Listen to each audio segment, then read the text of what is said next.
This is 60007 Sir Nigel Gresley, taking on water in preparation for leaving Nene Valley Railway on December 12, 2024. Sir Nigel is a Class A4 Pacific steam locomotive and was the 100th of its type constructed. Built in Doncaster in 1937, it is named after its designer, Sir Nigel Gresley. This loco holds the post-war speed record for a steam engine, reaching 112 miles per hour on the 23rd of May 1959. No small feat for a fully loaded passenger service and an engine which weighs over 100 tons.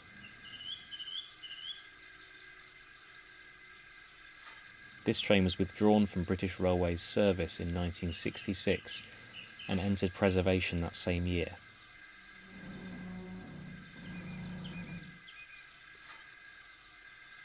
The A4 class remain the fastest steam locomotives ever made, and 60007 is the only one currently operational of the 6 that exist in the world today.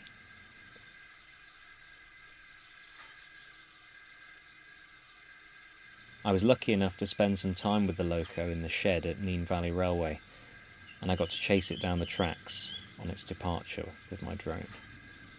Enjoy.